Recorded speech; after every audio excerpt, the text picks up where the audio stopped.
Good morning students. विश्व स्तरीय organisation की तरफ से हर वर्ष जो चित्रकला प्रतियोगिता, खासतौर पर बसोली चित्रकला प्रतियोगिता जो कराई जाती है, उसका पहले फेज का एक वीडियो मैं आपको सेंड कर चुका हूँ,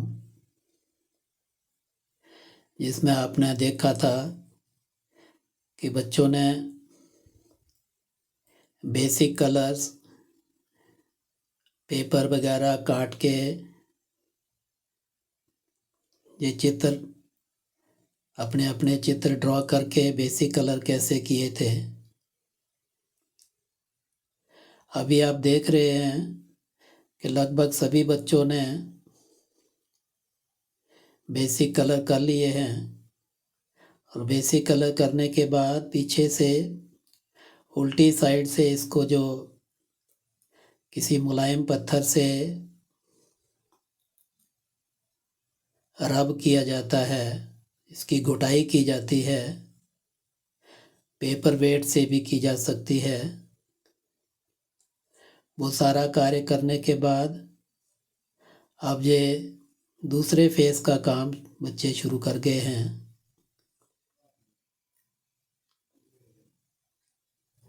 ये देख रहे हैं आप, अब बारीक ब्रश का काम शुरू हो गया है। पहले फेज में जो कलर फिलिंग करनी होती है वो तो 4 से 10 नंबर के राउंड ब्रश से की जाती है। जो ब्रश नेवले की पूंछ के बालों के बनाए गए होते हैं, हैंडमेड ब्रश ही होते हैं। बसोली पेंटिंग में मार्केट वाले जो सिंथेटिक बालों के ब्रश होते हैं वो यूज़ नहीं होते, हैंडमेड ब्रश ही यूज़ किए जाते हैं। आप सब अनुभवी हैं, जो काम करने वाले हैं, कि जो सिंथेटिक्स बाल होते हैं उसको आप एक बार जब ब्रश से लोड करते हैं तो पूरी स्ट्रोक नहीं ले पाते हैं, आधी स्ट्रोक में ही वो खुश्क हो जाते हैं। लेकिन ये जो नेवले की पूंछ के बालों के बने हुए जो राउंड ब्रशेस होते हैं,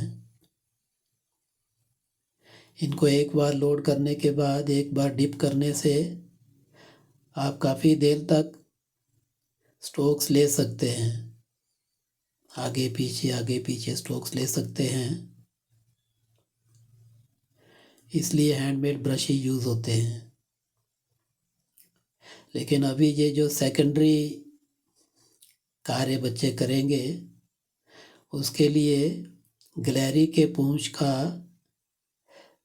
पूंछ के बालों का बना हुआ ब्रश यूज़ किया जाता है। बहुत ही बारीक ब्रश होते हैं वो, क्योंकि बसोली पेंटिंग में बहुत बारीक काम किया जाता है और ब्रश की नोक में तो एक एक बाल का ही पॉइंट होता है। आप देख रहे हैं बच्चे पूरी एकाग्रता के साथ कार्य कर रहे हैं, क्योंकि इस कार्य के लिए बहुत ही धैर्यता और एकाग्रता की आवश्यकता है। लंबी सिटिंग की आवश्यकता है। कम से कम जो बच्चा 2-3 घंटे लगातार बैठ सकता हो वही इस कार्य को कर सकता है। देखिए, ये ब्लू कलर के यूनिफॉर्म में जो 3 बच्चे हैं, ये उधमपुर से, भारतीय विद्या मंदिर नैनसू उधमपुर से हैं। देखो कितनी अच्छी ड्राइंग बनाई हुई है बच्चों ने। सभी बच्चे काफ़ी एकाग्रता से काम कर रहे हैं, क्योंकि इस साल जैसे हर साल की तरह इस साल ऐसा नहीं है क्योंकि हर साल हर स्कूल से 4 बच्चे पार्टिसिपेट कर सकते थे। ग्रुप 1, 2, 3 और 4 4 ग्रुप्स होते थे। लेकिन इस बार ग्रुप 4 में स्कूल के बच्चे पार्टिसिपेट नहीं कर रहे हैं। इसमें ये ग्रुप 4 सिर्फ कॉलेज के बच्चों के लिए ही, या जो सरकारी पेंटिंग ट्रेनिंग सेंटर हैं उनके लिए ही ये ग्रुप है। तो इसलिए हर स्कूल से मैक्सिमम 3 बच्चे पार्टिसिपेट कर सकते हैं और मिनिमम 1 बच्चा। ये उधमपुर से AOC high secondary school Udhampur के बच्चे काम कर रहे हैं। इनमें उधमपुर से एक बच्चा आर्मी पब्लिक स्कूल उधमपुर से है और 2 बच्चे KB2 से हैं उधमपुर के। सब बच्चे काफ़ी अच्छी तैयारी करके आए हुए हैं, बहुत अच्छा कार्य कर रहे हैं।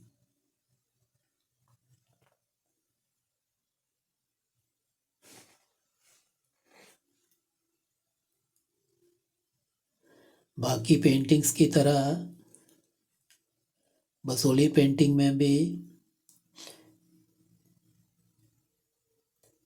भिन्न भिन्न स्तर से गुजरना पड़ता है। अभी पेंटिंग में थोड़ा देर है, मैं पास के आपको महादेव मंदिर में माथा टेकने ले चलता हूँ। बसोली का इतिहास जितना पुराना है उतना ही पुराना, सदियों पुराना इतिहास इस महादेव मंदिर का है। मंदिर के पास ही सामने वाली साइड हमारा हाई सेकेंडरी स्कूल भी था, जहाँ बसोली का। मैं जब उस स्कूल में पढ़ा करता था तो अक्सर करके ब्रेक टाइम में आधी छुट्टी जब होती थी तो अपने मित्रों के साथ मैं इस मंदिर में माथा टेकने अक्सर आया करता था, क्योंकि शुरू से ही मेरी आस्था भगवान शिव के प्रति बहुत ही स्नेह और प्यार रहा है। शायद यही कारण है कि परमात्मा शिव ने मुझे अपने से दूर नहीं जाने दिया है, उसने मुझे अपना बना ही लिया है। शिव मंदिर के बैक साइड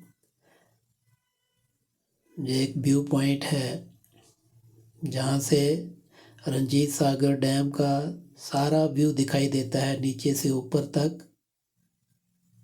नीचे अर्थात मेरे राइट साइड सामने जहाँ रावी नदी पर बांध बनाया गया है, जहाँ से पानी को रोका गया है, वहाँ से लेकर सामने जो 2 पिलर आपको दिखाई दे रहे हैं, ये अटल सेतु के दोनों पिलर हैं।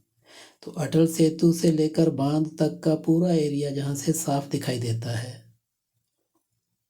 आप अटल सेतु से देखेंगे तो जितना ये विशाल सागर आपको नीचे की साइड दिखाई दे रहा है, उतना ही अथाह पानी का सागर अटल सेतु के लेफ्ट साइड भी, ऊपर वाली साइड भी आपको दिखाई देगा, क्योंकि ये पानी इससे भी काफ़ी दूर ऊपर तक रुका हुआ है।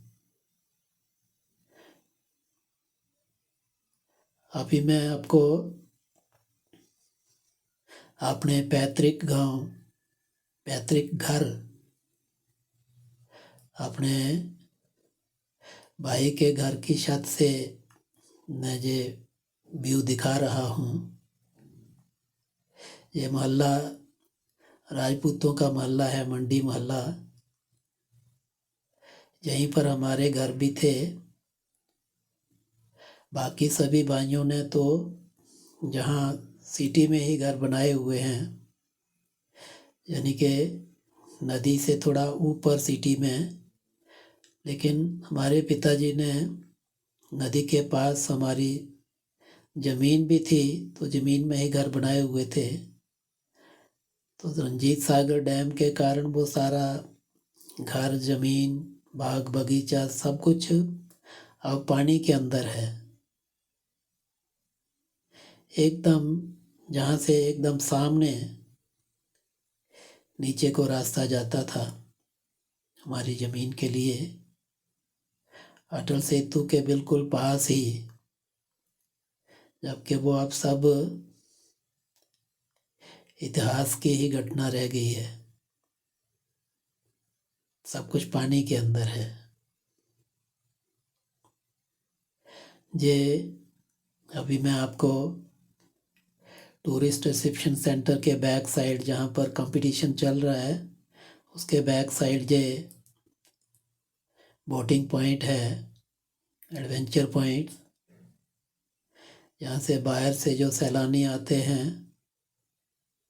जहाँ बोटिंग का लुत्फ़ उठाते हैं। किराए पर बोट्स मिल जाती हैं और जितना टाइम बोटिंग करते हैं उसके हिसाब से पेमेंट करना पड़ती है। अब मैं वापस आपको हाल में ले आया हूँ, जहाँ बच्चे अपनी पेंटिंग के लगभग अंतिम स्तर पे काम कर रहे हैं। आप देख रहे हैं कि वही पेंटिंग थोड़ी देर पहले जो सिर्फ फीलिंग ही दिखाई देती थी, अब लगभग कंप्लीशन पर है। सारा लाइन वर्क बच्चों ने कर लिया है।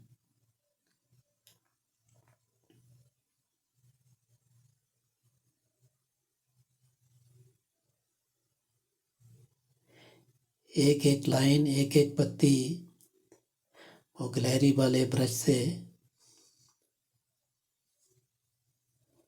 तैयार की जाती है। कितना सफाई के साथ बच्चे काम कर रहे हैं। ये सामने 6-7 बच्चे जो हैं, ये सरकारी पेंटिंग ट्रेनिंग सेंटर नगरोटा के हैं।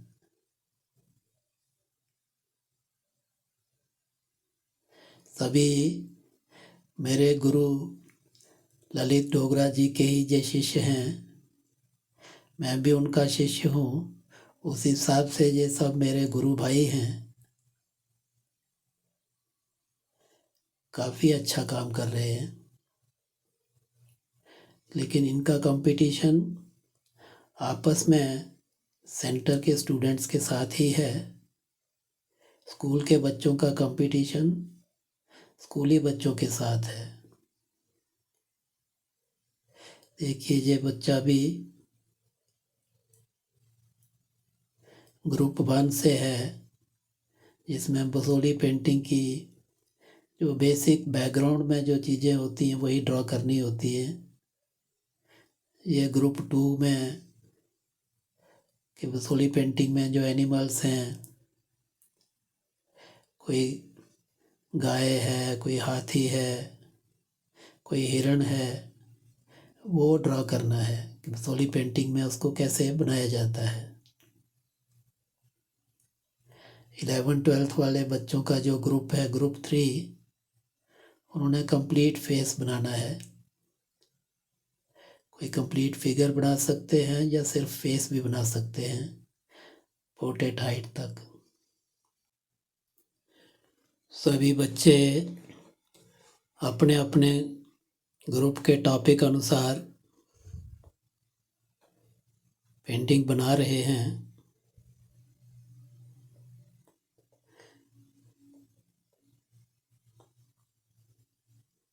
ये देखिए, छोटी क्लासेस के बच्चे भी, जिनको टॉपिक मिला था कि बसोली पेंटिंग में घरों के अंदर, महलों के अंदर किस प्रकार के कर्टन, किस प्रकार के दरियाँ, किस प्रकार के राजा महाराजा लोग हुक्का वगैरह पिया करते थे। ये टॉपिक्स दिए गए हैं। तो कोई एक एक चीज़ बच्चों ने बनानी है। किसी ने बैकग्राउंड में बसोली पेंटिंग में किस प्रकार के पेड़ बनाए जाते हैं, बैकग्राउंड कैसी होती है, कौन कौन से पेड़ों की भिन्न भिन्न प्रकार की पत्तियाँ, क्योंकि बसोली पेंटिंग में एक एक चीज़ लाइनिंग में दिखाई जाती है।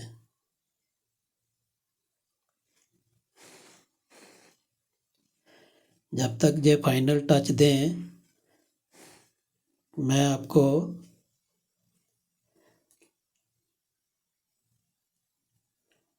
ये फाइनल के पास पहुंच चुके हैं।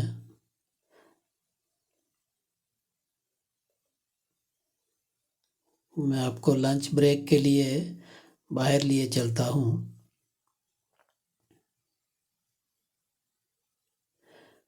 बसोली पेंटिंग वाले बच्चे तो लंच के लिए बाहर नहीं आ पाएंगे, क्योंकि 5 से 6 घंटे टाइम उनके लिए बहुत कम है।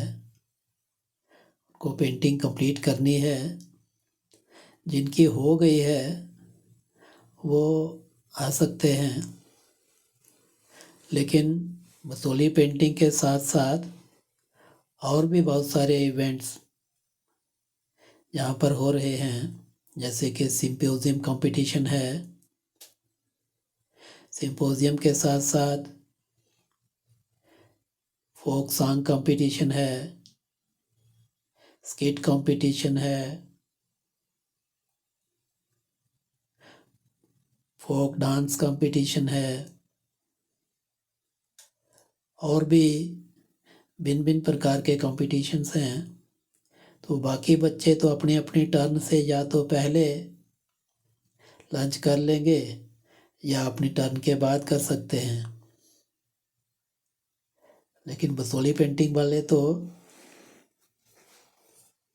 उनके लिए टाइम कम है। आप देख रहे हैं कि संस्था की तरफ से काफ़ी अच्छा इंतज़ाम किया गया है। ये टूरिस्ट रिसेप्शन सेंटर के फ्रंट साइज का व्यू है। सभी आयोजक या बच्चों के साथ आए हुए टीचर्सगण जहां धूप का आनंद ले रहे हैं। अभी आप देख रहे हैं कि बच्चे लगभग एकदम फाइनल स्टेज पर काम कर रहे हैं। सबका काम, अभी ये उधमपुर की टीम है, लगभग काम कंप्लीट हो चुका है। थोड़ा ही समय बाकी बचा है।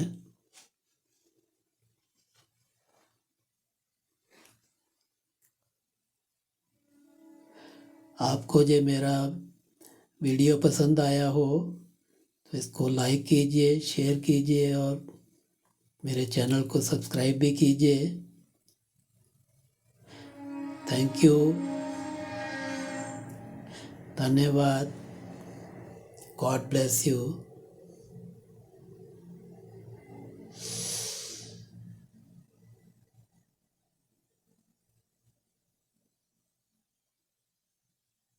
ये देखिए बच्चों ने कितना सुंदर पेंटिंग कंप्लीट की है।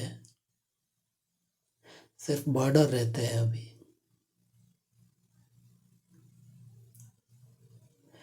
ये सरकारी पेंटिंग ट्रेनिंग सेंटर नगरोटा के बच्चे हैं। बहुत ही सुंदर काम किया है।